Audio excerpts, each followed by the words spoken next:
So this is pretty much all you get of Ahsoka in her own show, and that is her having a brief conversation with her young flying in a space whale's mouth. That's it. That's your lot. It's an Ahsoka show. You get maybe 1 minute 30. That's about it. But don't worry, he's about to say something. A long time ago, galaxy far, far away. He said it! He said it! Right, so I'm not kidding in what I said about the synopsis of the plot. It really is that simple. But let's break it down a bit. Because, that's what we're here for, right? That's what we're here for. So, they land on the planet.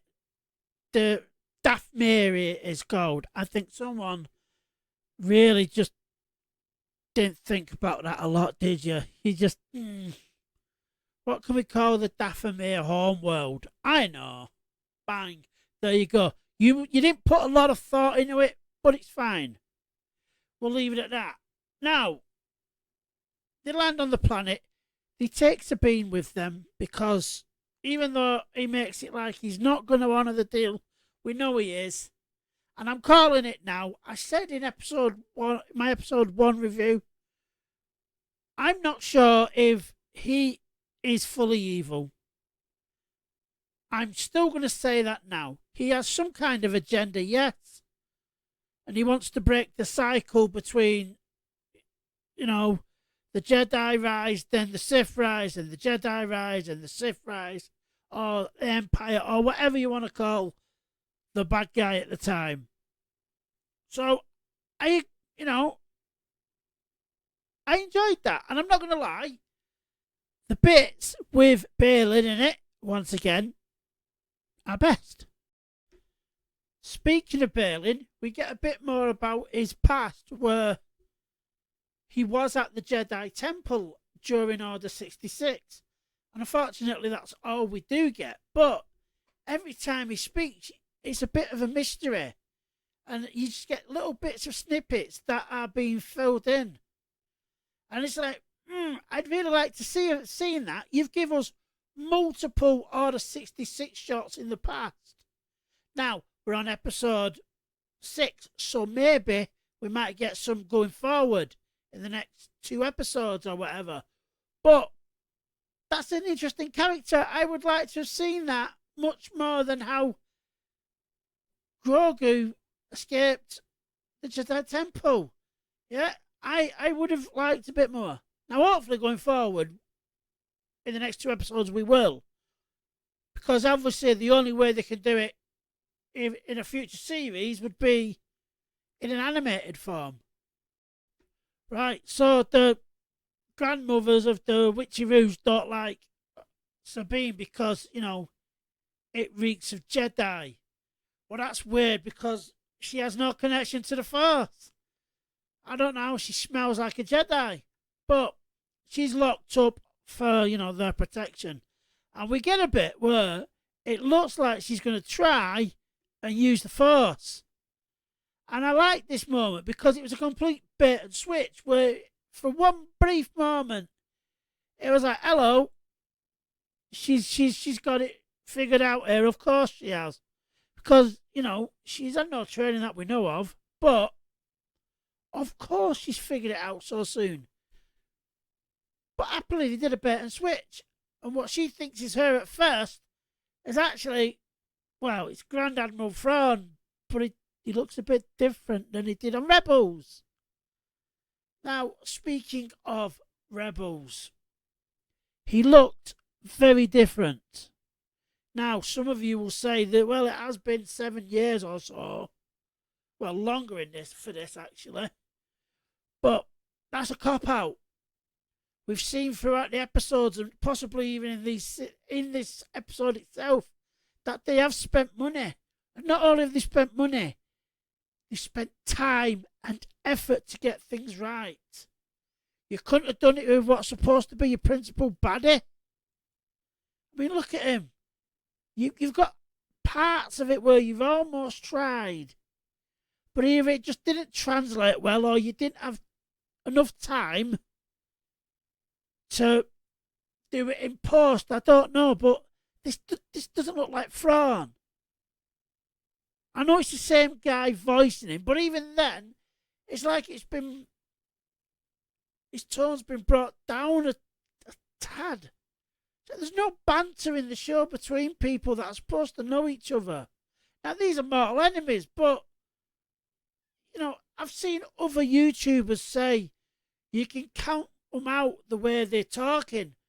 They'll do a sentence and the other person will wait 3 seconds and so on and so forth. And it's actually true. I started doing it during this. It's like, he spoke, and then like, 4, and then on the count of 4, she'd speak. And there weren't any real banter.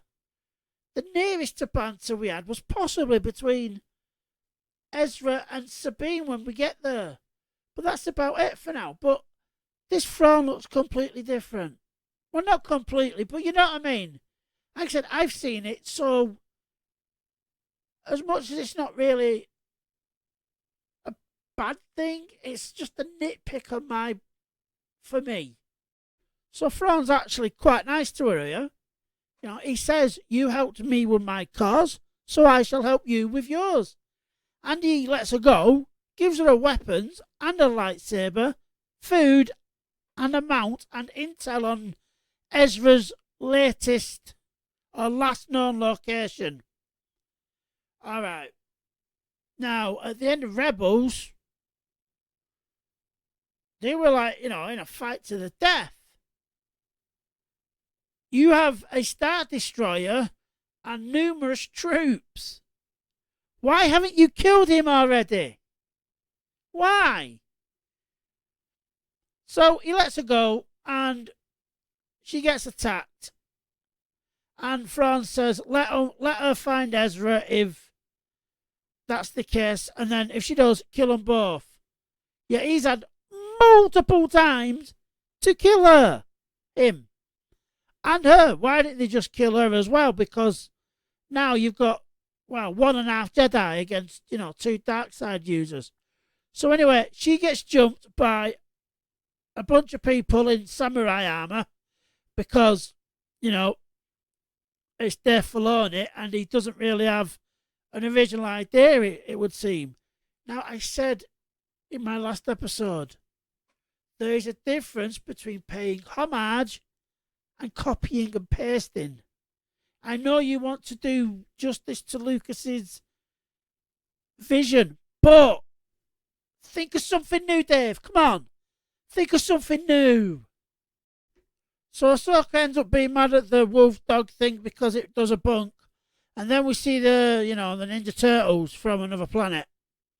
And they recognise her Jedi symbol.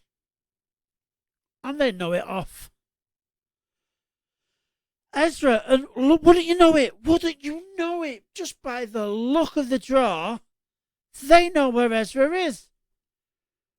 So they take her to Ezra, and he's happy to see her, and he says, it took you long enough, and that was it.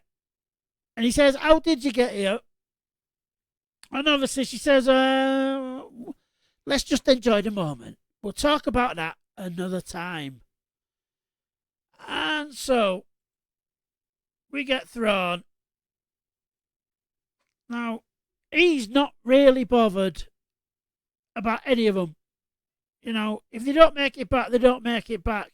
And this is one of the reasons I think, I might be wrong, I'm probably wrong, but let's pretend to speculate because that is part of, fandom. That's why I have a little belief that he is going to leave them and that them two, Shin and Balin are going to join together with Ahsoka and whatnot to end up fighting him, because while they may not be bad, I think they're going to be, or Balin is going to be pissed at him because he's broken his word. Because, he's not bothered whether they come back or not. He's going in a couple of days, bang. He's not helping Balin and co. If they win, they win. If they don't, they don't. Either way, he's leaving them. So we have got that ruthlessness to throw him back again. So that's something. And well, that were it. That were it. I mean, this was 40 minutes once you count the end credits and the catch up and the intro. 40 minutes, and you could have probably done it in half an hour. And I know we in previous shows we said that's not enough, but looking back, it was probably enough because them shows were rubbish. Apart from maybe Andor, and even then, for a lot of it, it was slow going with a bit of action. Well, this is the complete opposite. They're not focusing as much on the plot. Everyone, I can almost see the reaction videos now where the nerdgasming over seeing Thrawn or Ezra. And it's great. And you're nerdgasming because you've seen Rebels. You know why she wants to find Ezra. You know what threat Thrawn is. But for everybody else, the normies, the people who didn't watch the shows, who haven't done their homework, they're not necessarily understanding what's going on. Why is Thrawn such a threat? Why is Ahsoka so concerned about Thrawn? She never fought him. She was dead by the time he came round in season 3. So why is she so concerned with wanting to find him? Like I've seen on other channels where, and I agree with them, they should have done some kind of prologue, a separate Star Wars standalone, just to catch people up on who Ahsoka is, on who Thrawn is, on who the Ghost Crew are. Speaking of the Ghost Crew, where is Zeb? Where is Zeb? Right? And a lot of people think it's gonna end on this great big space battle. Maybe it will. Maybe it won't. Now, my personal opinion is this is just going to end. It's going to end leaving you blue balled and with one of the biggest cliffhangers going. Because this is to bring in Thrawn to set up the Filoni film or whatever they were going to do. And even if they still go ahead with this film to finish the story, that, because of the writer's strike, unless they've been writing on the side or it's already locked in, that's at least another 3 years away, at least, before we get to find the conclusion of this. Now, I don't think we're going to get a big space battle. You might have I think they'll probably all end up joining together. Although I think she's possibly more evil than he is, which would make a change, and that would be a nice bait and switch. To have Shin turn to the dark side, where Balin has only been flitting between the both sides. That would be an interesting twist. Because you'd never expect it in today's day and age for the well, we have had a lot of female villains in Disney, so I might have to tear that back. They're always sympathetic villains. But that might be a nice twist. So you might have a resolution of that. We're definitely going to see Sabine use the Force up to a point. But this is not going to be finished. This is going to leave you hanging.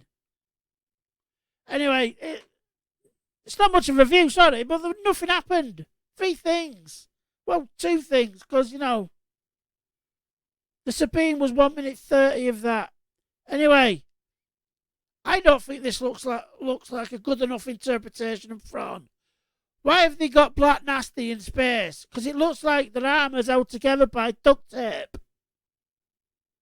And I know once again, some of it have got gold in to do this Japanese effect. But stop it! And if these are freaking stormtrooper zombies, oh my god, you've just done what next? Are we actually going to have Darth Vader fighting a xenomorph? Because if you do space zombies, you might as well do that. And I think actually people would like to see that. Anyway, that's all for me. Ta-da.